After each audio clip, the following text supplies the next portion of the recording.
Road में ఒక్క royal Enfield అని కనిపిస్తామో చూద్దాం. ओला भाई, अरे अरे रे रे रे रे रे रे फोन बाजू खड़ा होकर भी बात कर सकते हैं ना वही. पहले इंडिकेटर टूटा हुआ, इंडिकेटर नहीं डाले, कुछ नहीं डाले, एक सिंगल हाथ से गाड़ी चला रही. అయన్నొద్దు, పాయింట్కి రా. ఓ అరే రే రాయల్ ఎన్ఫీల్డ్ రోడ్ మీద 15 నిమిషాలకు వస్తారు ఒక రాయల్ ఎన్ఫీల్డ్ కనబడింది. రోజే గడవదు, రోడే గడవదు అన్నట్టు. మనము క్లాసిక్లో 350 చూసాం, 500 చూసింటాం, కానీ for the first time classic మోడల్లో 650 రిలీజ్ అవుతుందంట. అవునా?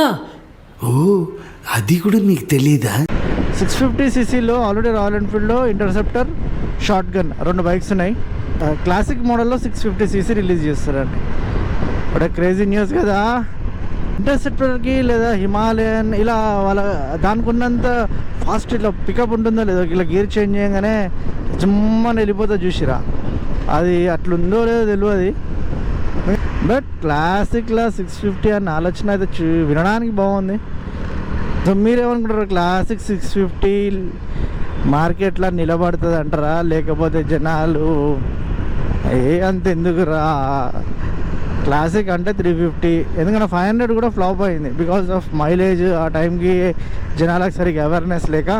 ఇప్పుడు రోడ్ మీద కూడా 500cc బైక్స్ పాత మోడల్ చాలా తక్కువ కనబడతాయి. ఎవరో ఒక్కరి దగ్గర దాచిపెట్టుకుని ఉంటారు. అది మైలేజ్ కూడా ఎంత ఇస్తుంది, 30-28 అట్లా ఇస్తుండేనంట. సో ఇది 650cc, ఇది ఎంత మైలేజ్ ఇస్తుందో చూడాలి. ఈ కారు చూసిరు ఎట్లుందో, బుడ్డ దుబ్బలే ఉంది.